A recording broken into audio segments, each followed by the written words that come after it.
so just be wasting materials. So the first step is getting out of dough. And a couple of summers ago, my grandpa and grandma Raymond owned a pizza place, and I was over there working, just kind of hanging out, not really doing a lot. And all of a sudden the pizza place got busy, and my aunt was in there, and she asked me if I wanted to help her. And I was like, yeah, that's not that hard. I'll throw some cheese on a sandwich, and that's it.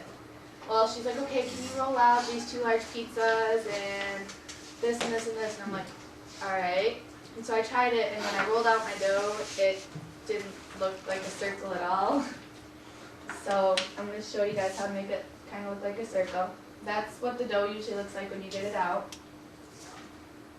And the second step is to roll it out. And in order to keep it from sticking to the rolling pin, you need to put a little bit of flour on it. So, and when you do it, you need to go front and back and then left to right, otherwise it's not going to turn out circle. So I'm going to show you guys a little one. So you got to cover it in a lot of flour. And you're going to go front to back like that, and then left to side. And keep doing that. And then you're going to kind of stretch it out like this, depending on how big your pan is. That's what it's going to end up being. Someone else want to try to roll one out? No? Okay. And the third step is to roll it with a dough docker. A dough docker is like a little roller with a bunch of spikes sticking out of it, and that pokes holes in the dough, and that reduces the number of bubbles. And that's what the dough docker is. And then you're going to butter it with garlic butter. You don't have to do that, that's optional. When we make it in my house, we sometimes don't put garlic butter on that. It just gives it different flavor, and sometimes it keeps it from getting hard. Then you're going to sprinkle and spread the cheese. At my grandpa and grandma's, their combination is Kobe Jack and mozzarella. They do a little bit of both. So. Then you're going to put the dough into the oven. At my grandpa and grandma's store, we put it in there for like 7 minutes. On the screen, there's a little screen right there if you guys can see it.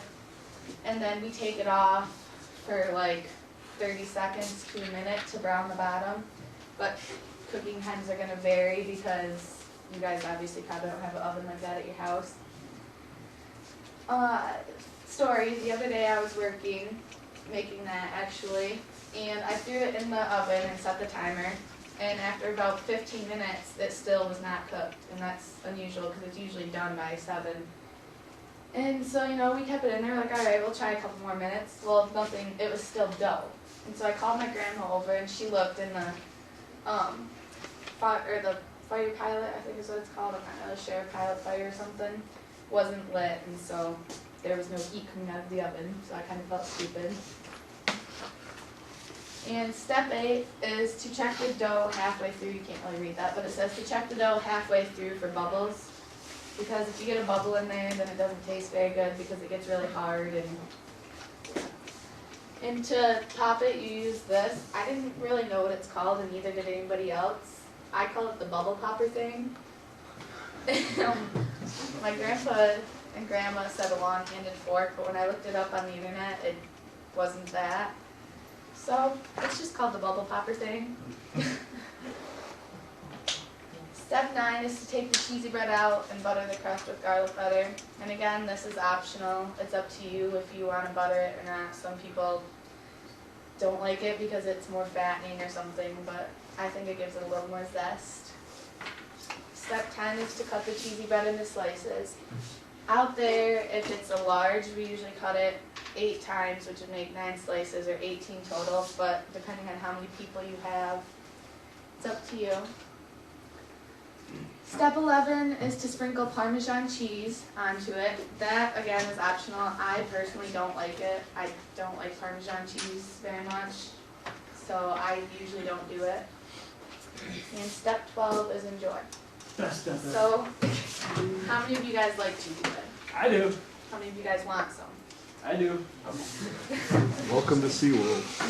Feeding time. Oh, that's funny.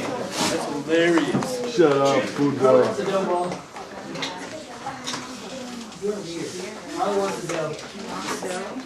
You're weird. We don't have cookie dough this year. It's been rolling around on the desk. Give Britt a round of applause there, people.